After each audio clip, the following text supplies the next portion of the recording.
Hello, I'm Sammy Alloy. I am an Omaha, Nebraska resident.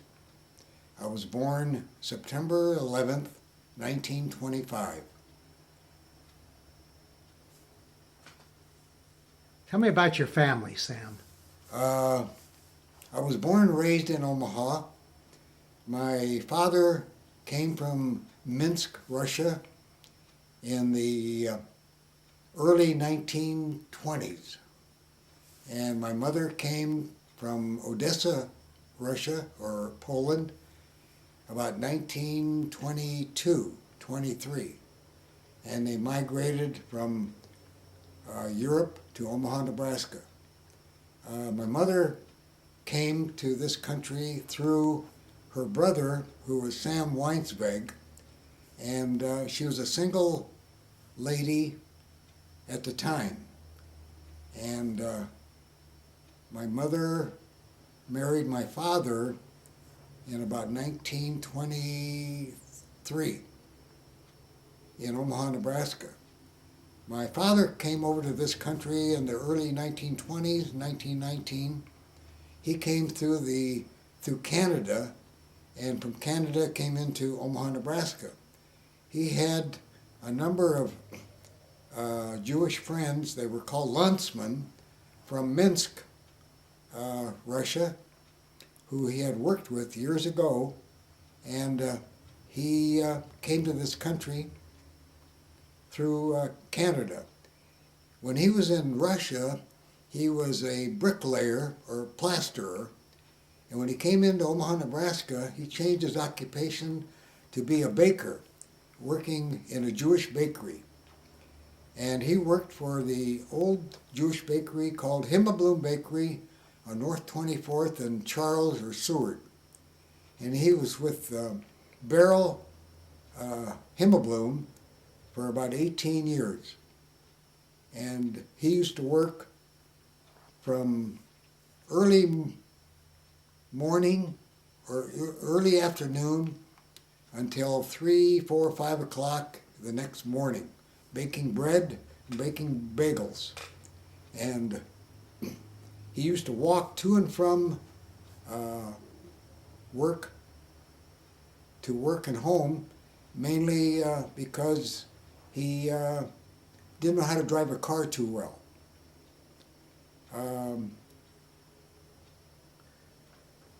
In growing up, Sam, did you get to go to the bakery once in a while? Oh yes, went to the bakery normally uh, during the week, and used to watch the bakers bake the bread and bake the bagels in the open hearth ovens, and had no problem walking to and from where we lived on 1916 Corby Street, which is 2800 north in Omaha. And no matter what time of the day or evening, had no problems walking to and from. We lived at 1916 Corby Street from where I was born. I was born in the hospital on 24th and Pratt. I can't remember the name of the hospital now. Swedish Mission. Swedish Mission. And we lived there, or I lived there until I left for the Navy in 1943. But in between times, before I left for the Navy in 1943, I went to Lake School on 20th and Lake.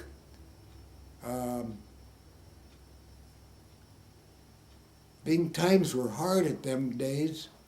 My dad didn't make very much financially income. I got a World Herald newspaper route, and I carried World Herald newspapers from 1940 until 1943. And, Remember how much money you were earning in those days, Sam? Um, if we were lucky, we made $5 a week. I think it was 5 cents per customer, delivering newspapers to the homes 7 days a week, including Sunday. And then if you were lucky enough to get a bigger route, I got a bigger route, and I made $8 a week. And I thought I was pretty wealthy at $8 a week. I had change in my pocket. Did you ever have trouble collecting from any of your customers? That's a good question. We had problems of collecting from our customers. At that time, in 1940, the newspaper was 20 cents a week, Monday through Sunday. And we had to go pay our bill on Saturday morning at the World Herald office. But if we didn't have enough, we had to chip in and pay the balance. We had to go collecting every night of the week or every afternoon, whenever we was able to catch the customer at home. Sometimes they would answer the door, and other times they would hide and wouldn't come and pay the 20 cents a week. Were you giving some of your income to your parents? At that time, making $5, $6 a week, I was hoping to give a couple bucks to my mother. At that time, my dad passed away in 1940 at the age of 52 years. So my mother was a widow with no income at all.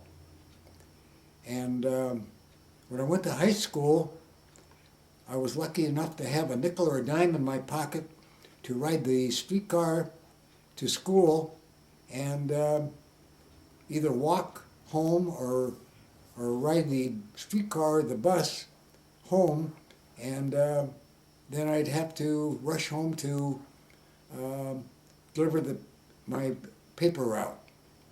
But while I was in high school, I was active in the high school wrestling program, and I wrestled 95-pound weight class when I was a freshman in high school.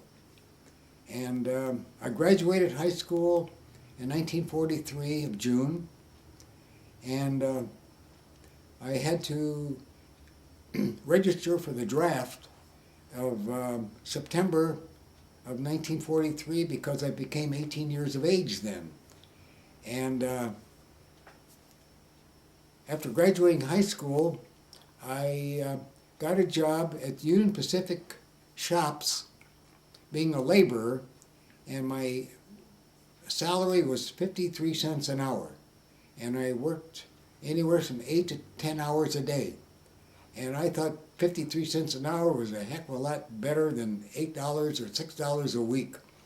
And at that time, my mother never ever had a wristwatch. And the first paycheck that I received when I worked for the UP Railroad, I went down to Zales jewelry store and bought a wristwatch for my mother and one for myself, which I never had, only a Mickey Mouse watch when I was a growing up kid. I wish I had that Mickey Mouse wristwatch now. Sam, tell me about the neighborhood you lived in growing up.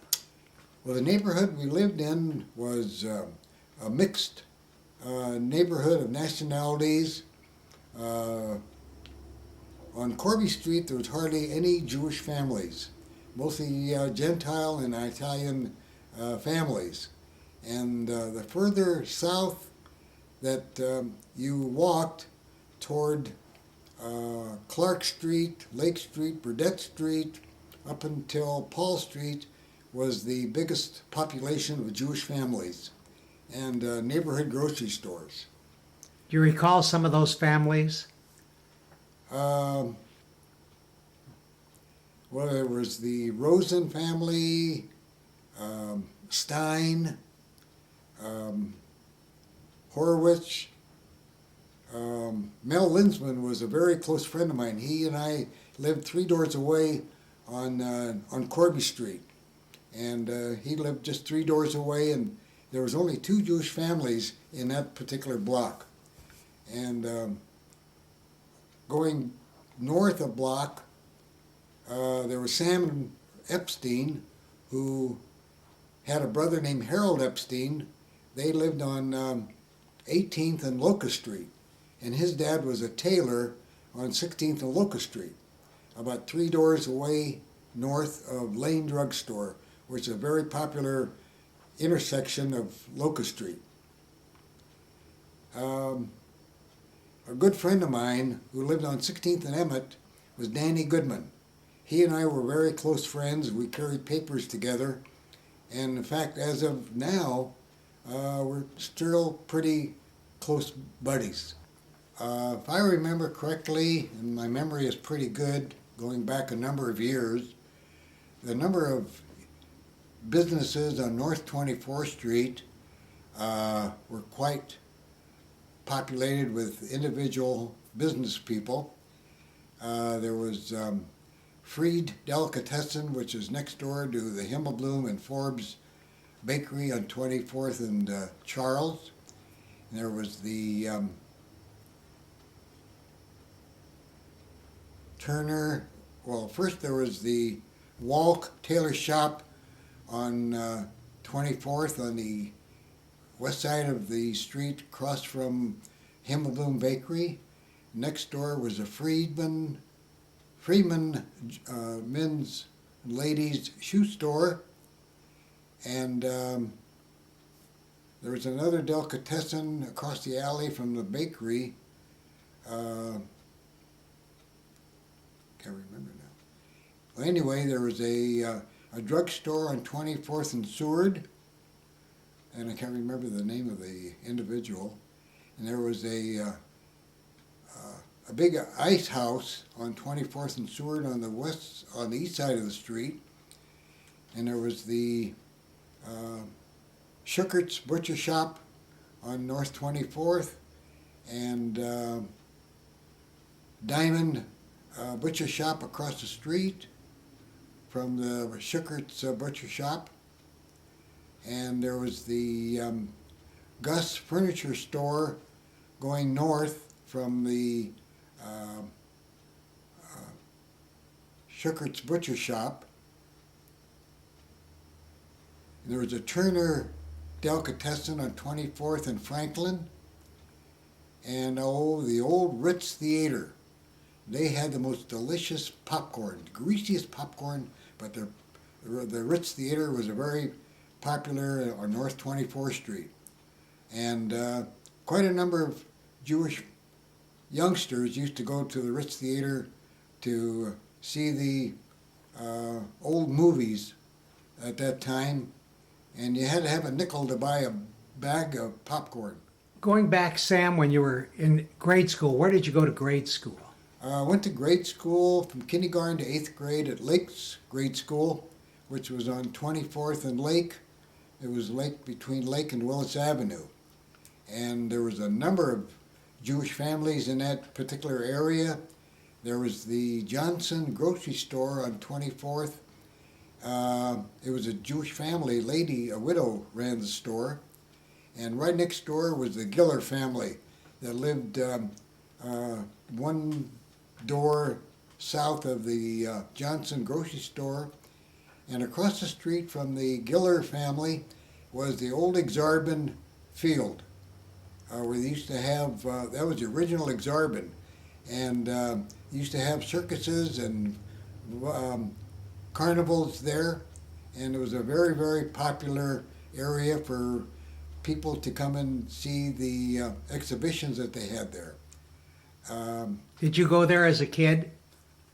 I don't recall going there because my mother would let me go to be amongst all the mixture of different population of people.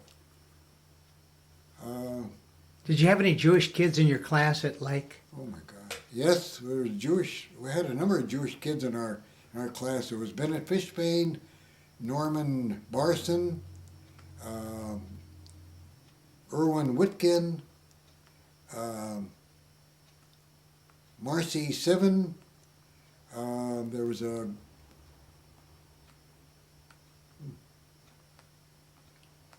population of the Jewish kids in the Lake School, I would imagine, was about 40% of Jewish students there. And most of them, we all graduated in 1939 from Lake School. That was the class I was in. And most of us went to Central High School. And I was at Central High School from 1939 to 1943, 4 years. Did you belong to a synagogue in those days, Sam? We belonged to the synagogue we belonged to was the old Beth Israel on 18th and Chicago Street. And my dad also belonged to the shul on 19th and Burt, which was mostly Litvish shul. And we used to go mainly to the one on 18th and Chicago Street. Were you bar mitzvahed? I was bar mitzvahed at the synagogue on 18th and Chicago Street. 18th Chicago Street. Do you remember your bar mitzvah? I don't remember too much about it, not at all. I remember there was a family that had a grocery clothing store. The Denneberg family went to high school with Norman Denneberg, and his mother ran the store when she became a widow, and she raised about 5, 6 kids. And it was quite a popular. We used to walk to and from synagogue on Rosh Hashanah and Yom Kippur.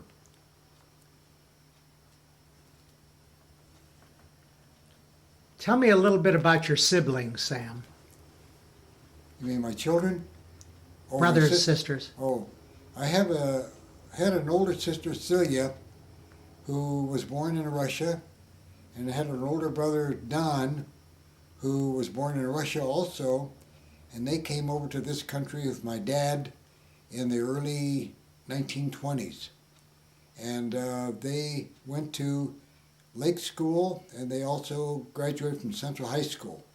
My sister graduated Central High School in she was 16 years old at that time. She was a very, very brilliant young lady. And my brother graduated from Central High School also. He was in the ROTC. Then he went on to Creighton University, and he went to Creighton University for 1 or 2 years. The reason he was able to go to Creighton University financially, he used to be a caddy at some of the golf courses in Omaha, and what earnings he made being a caddy paid for his schooling at Creighton University. And he left Omaha in the early 30s, 1930s. He went to Chicago, Illinois, and lived there for a good many years. And my sister Seal lived in Omaha for a good many years, and she worked for the U.S. Engineers here in Omaha, and she got a transfer to Jacksonville, Florida in the latter 1930s to be able to see some of the country and still have a good employer with the U.S. Engineers. Did they marry? My brother married a young lady in Chicago, Illinois. Her name was Virginia, and I don't know exactly when she got married. He got married. My sister got married in Jacksonville, Florida, to a young man of. He was originally from Boston, and his name was Arnold Levy, and her married name was Levy. And eventually she moved to San Francisco, California, where she lived there for a good many years in being in business there. Then eventually when her health became bad, this was after her husband passed away, she moved back to Omaha, where she lived for a number of years until she passed away in the 1950s. Did she have children? No, my sister never had any children, nor my older brother never had any children either. I have a younger brother, Harry Alloy, who lives in Omaha, and he's married to Doris, and her maiden name was Nudell. And they have 2 daughters and their grandparents. I was very lucky to marry a very, very nice young lady, a beautiful young lady, Betty. Her maiden name was Wiseman. And we got married after I got out of the Navy. in 1946. And we've been married for almost 60 years. And we have three wonderful children, two boys and a daughter. And my oldest son, Bill, married a wonderful young lady, Janet Handelman. And they are the parents of a son and a daughter, and they are grateful of having great grandchildren, grandchildren, where Betty and I are great grandparents of great grandchildren. My son David is married to a very nice young lady, Carol Morrison, and they don't have any children at all. And my daughter is married to a very, very nice young man, Terry McGuan, who lives outside of Chicago area, and they have a wonderful, beautiful young daughter, which is our granddaughter. Her name is Sarah McGuan. Sam, tell me how you met Betty. Oh, that's a very, very interesting story how I met my wife. I was very active in softball, and I used to play my softball games at the Burdett Field on 20th and Burdett. And I was walking home one early evening from 20th and Burdett, walking to 24th and Lake Street. For what reason I was going to 24th and Lake, I don't remember. But as I was approaching 24th and Lake, my friend Danny Goodman was driving his brother's car, and he stopped there and he waved at me, and he says, "Sammy, come on over here. I want to know if you want to go for some ice cream." And in the car was a young lady, and Danny introduced me to this young lady, and her name was Betty. And I said, "Oh, Betty, what's your last name?" She says, "My name is Wiseman."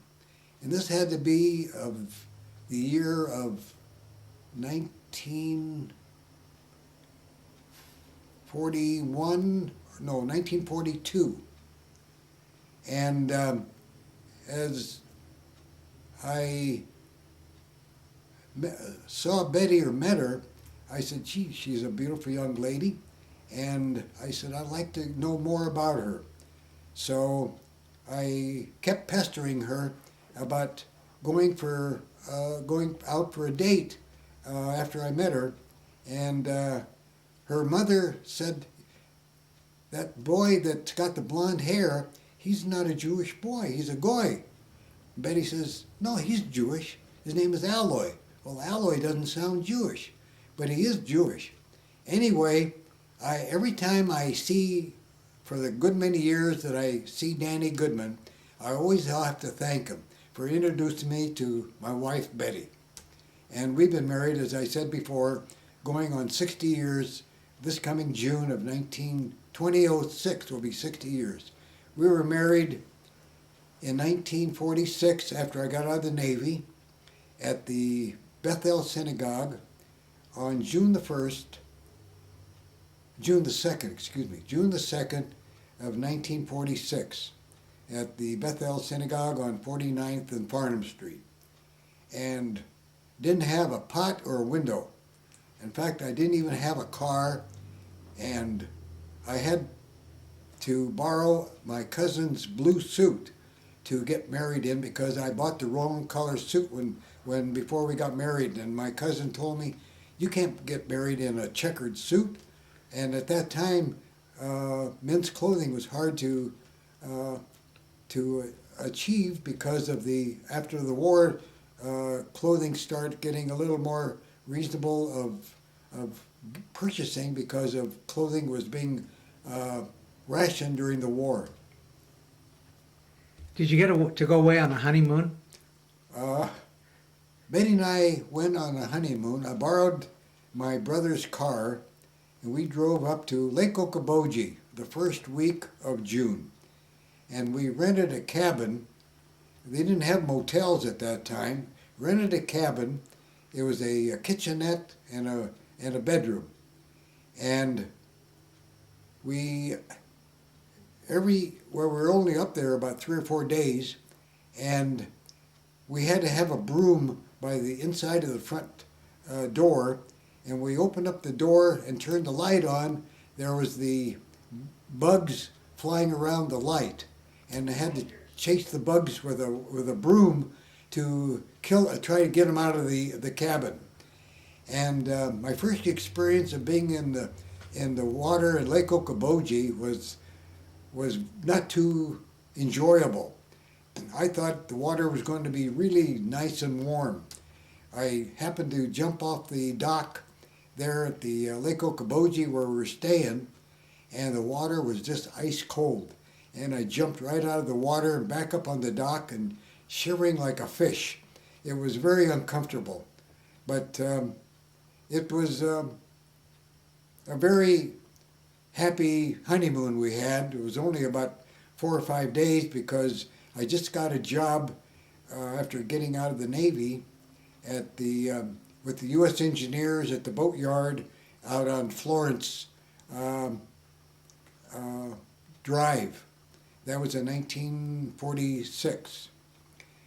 Shortly after I got my job with the U.S. engineers, they had a downsize of the financial situation with the government, and being I was only there just a few months, I got dismissed from my job. I lost my job, and I went to work. I found out that there was an opening for an Omar breadman at Omar Bakery on 45th and Nicholas Street, where the job was retail breadman.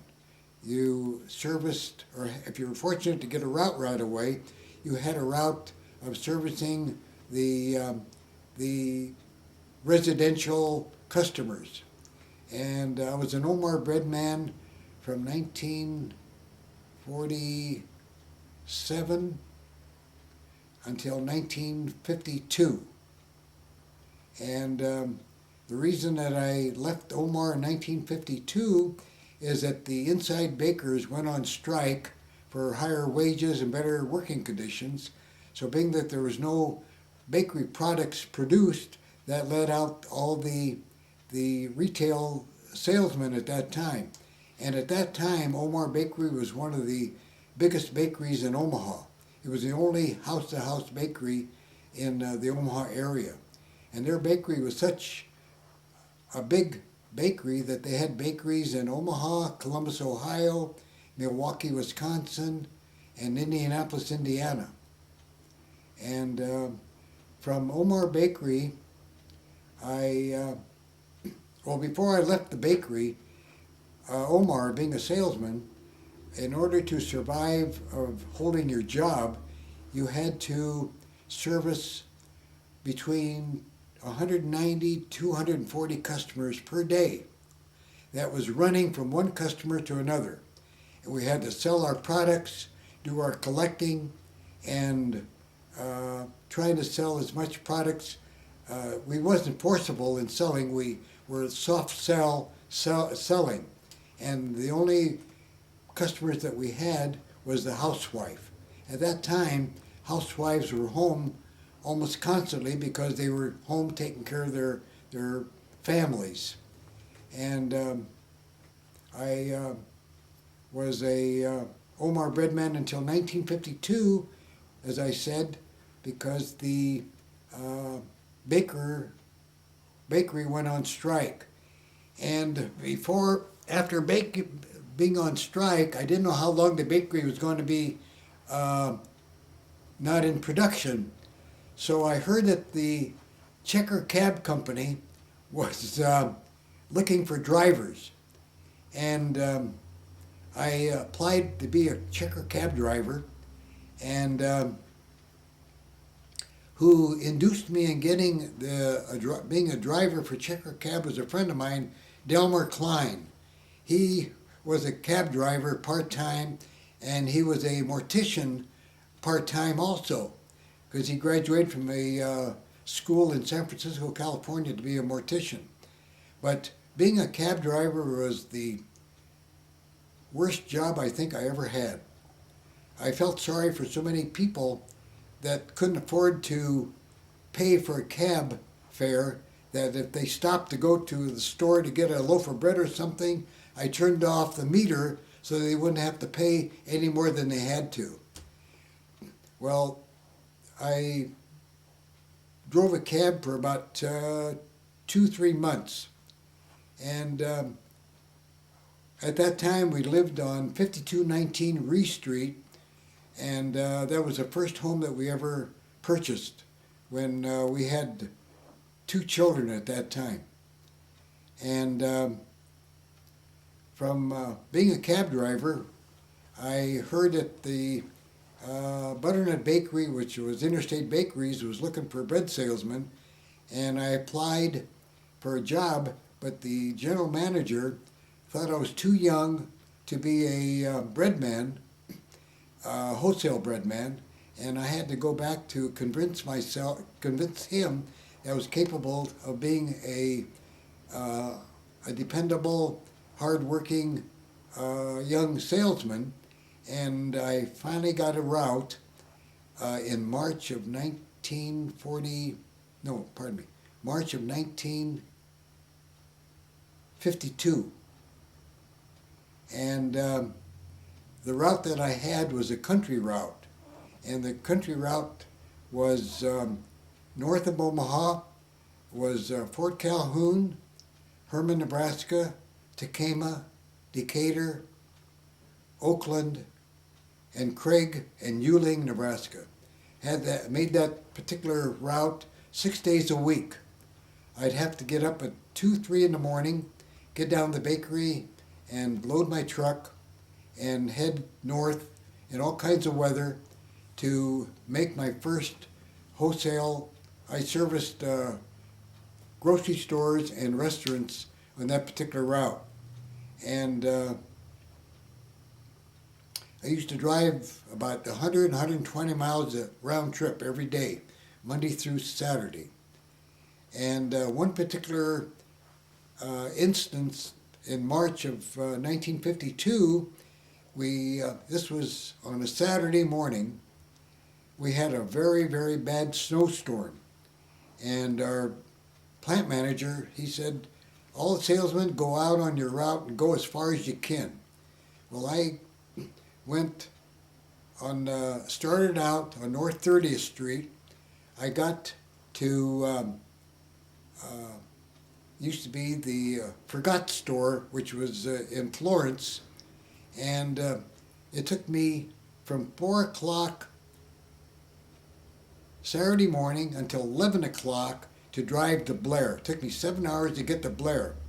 And what a horrible, horrible morning that was. Well, I finally got to Blair and had to be towed in about 4 miles south of Blair in order to get to Blair by a tow truck.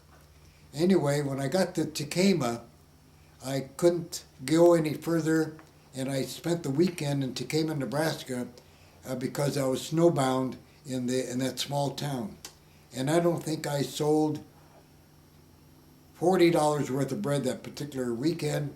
And I finally got back to the bakery on Sunday afternoon in Omaha, and all the bread was completely frozen. And I got home, it was about 6 o'clock Sunday evening, and my wife knew about my problem, and she was worried how I was going to get back home. Anyway, the next day was Monday, and I had to go back on the route Monday, and thankful that some of the highways were cleared. Well, in the meantime, I was the bread man, had the country route, and about a year and a half later, there was a route in the city that opened up, and I bid on the route in the city, and I was fortunate to get the city route to get away from getting out in the country. We're driving all those miles. And the city route was a lot more pleasant, and my route was around Center Street from 32nd to 60th, and from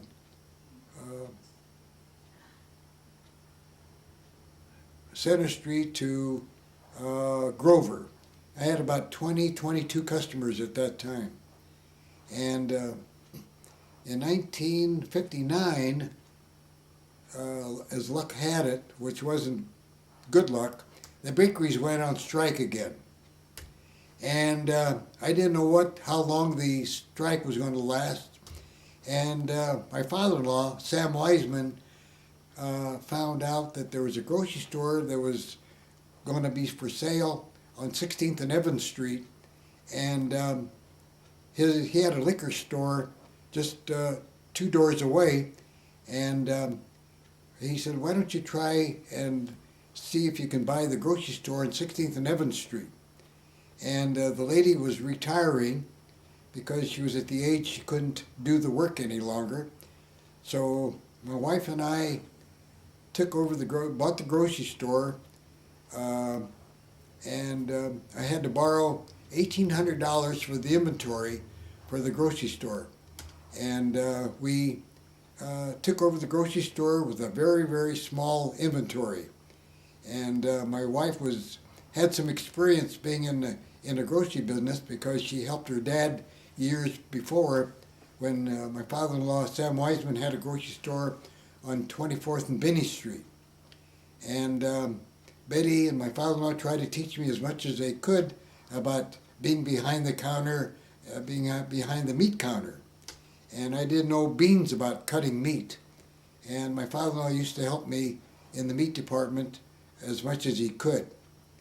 And one particular Saturday morning, one lady wanted a cut-up chicken. And we had some whole fryers there in the meat department. And I said, okay, I'll cut it up for you. So my wife was being at the front counter, and she was checking out a lady, and she heard something cracking with a meat cleaver. And she ran back and asked me, what am I doing? I said, I'm cutting up this chicken for this customer. She said, you're cutting it up with a meat cleaver? I said, yeah. So she said, you're cutting it up the wrong way. She heard bones cracking. And so that was my first experience of knowing how to cut up a fryer for a customer. We were in the grocery business for 10 and a half years, and we were in the area where during the racial trouble in the early 1959 and 1960.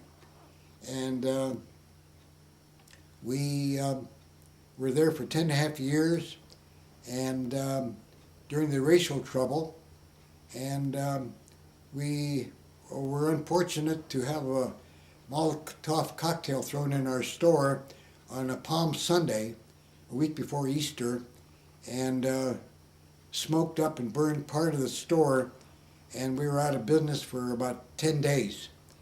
And we couldn't go back in business until after Easter.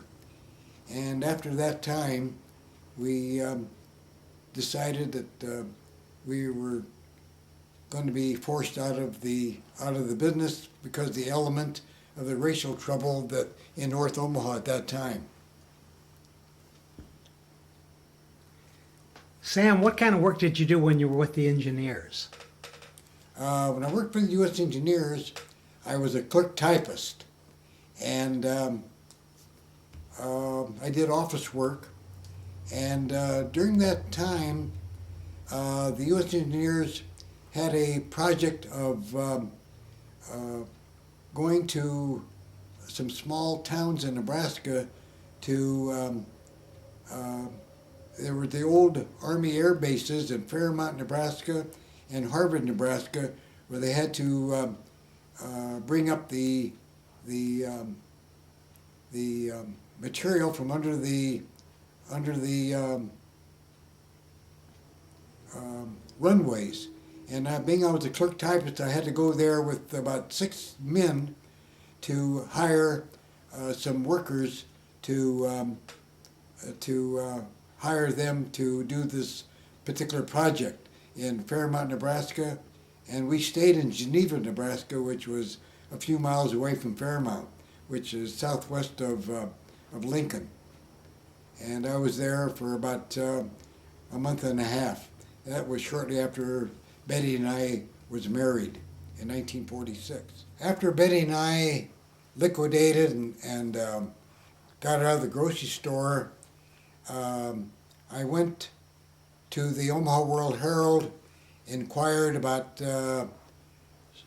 getting a route servicing World Herald newspapers on the wholesale basis of servicing the newspaper machines, which was a subcontractor's job where you bought the papers from the World Herald and serviced the newspaper machines in the particular area that you had, and servicing the machines and doing the collecting. The first route that I had was Bellevue and Offutt Air Force Base, of servicing the newspaper machines and drugstores. And that particular work, you had to be at the World Herald by 2 o'clock in the morning to get your papers, which were bundled up, and loading your vehicle, which was self-owned. We owned the vehicle, the van, and servicing the newspaper machines and servicing the particular area that you had. Not every machine took the same amount of newspapers that you hoped that they sold. And we had to service the machines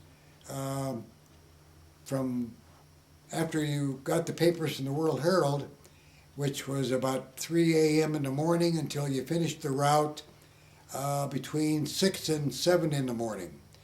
And after you finished the route, you took back your returns from the previous day to the World Herald, and you were able to go home and sleep for a few hours and go back to the World Herald by 1:30 in the afternoon to get your afternoon papers, your evening papers, and service the route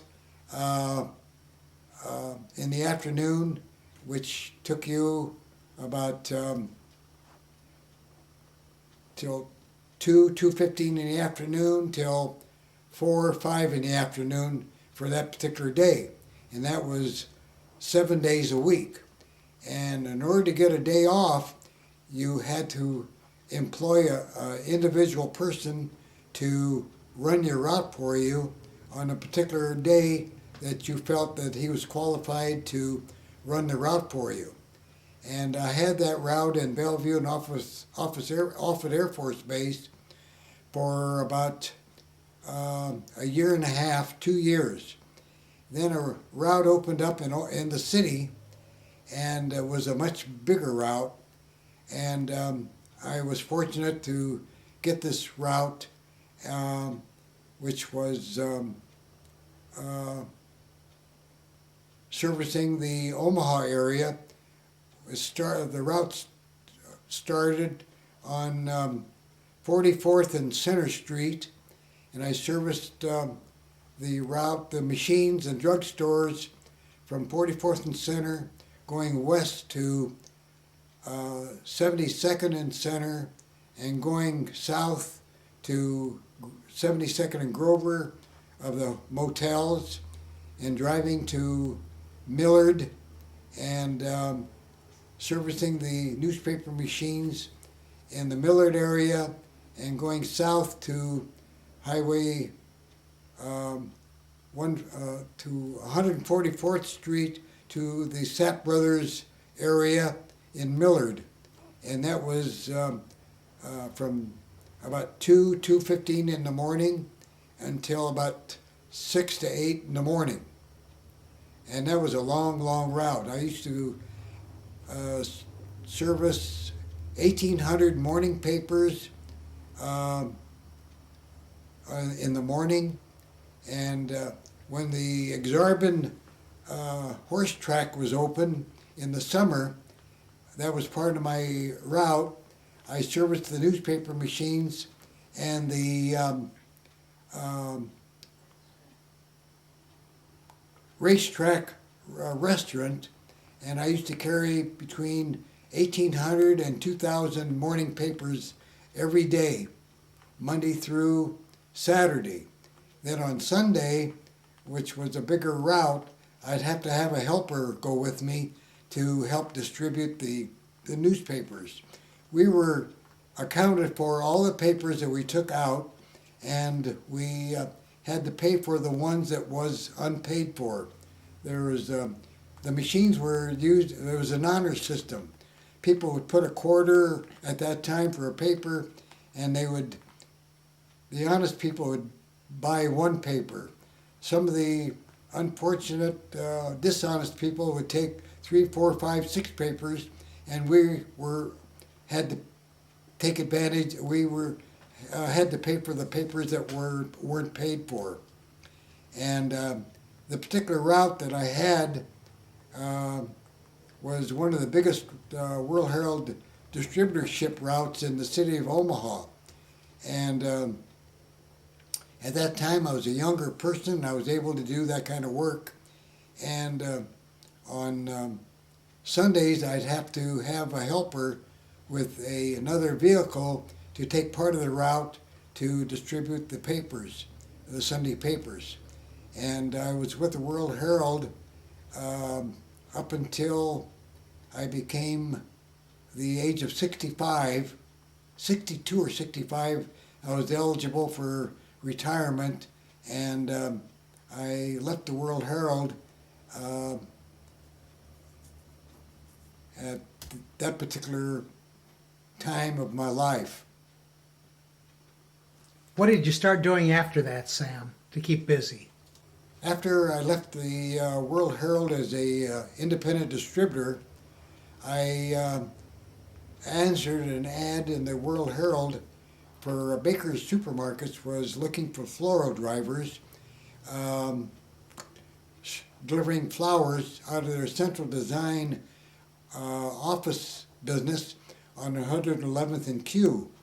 And I was accepted as a floral driver, a part-time driver, and delivering flowers to residential customers who had orders that had orders already made up, to hospital patients, funeral home arrangements, and individual residential customers who had a flower ordered to them.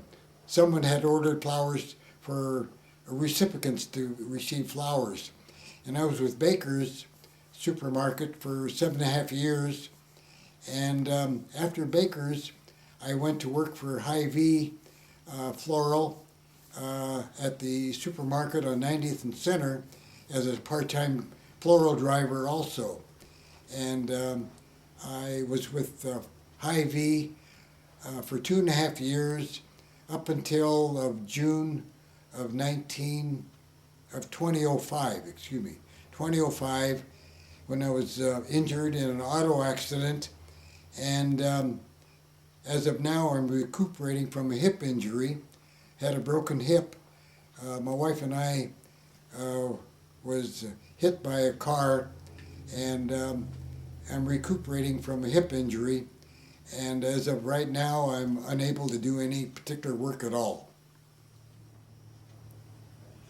When I was in the Navy, I was in the Navy from 1943 until of March of 1946. I was attached to a USS Destroyer 564. It was the USS Roe.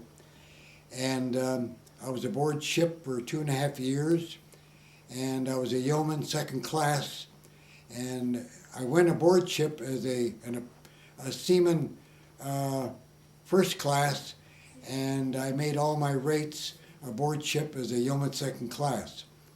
And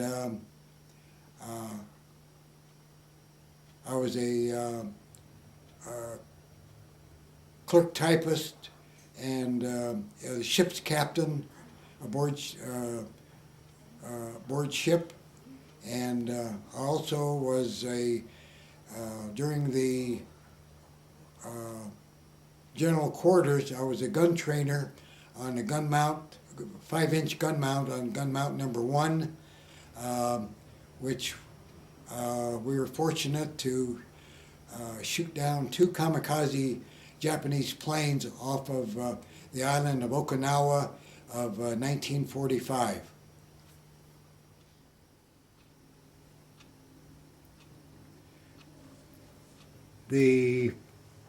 My family, whose this picture is being shown, from left to right, my sister Seal Alloy Levy, my mother Yetta Alloy Abramson, my father Wolf Velvel was his Jewish name, Alloy, my older brother Don or Dave Alloy, and my brother Harry Alloy in the front, and to his left is Sam Alloy. I would like to end this interview of giving my deepest love to my wife Betty and to my children Bill and Janet Alloy, David and Carol, and my daughter Roxanne and Terry, and my children, grandchildren, and great-grandchildren.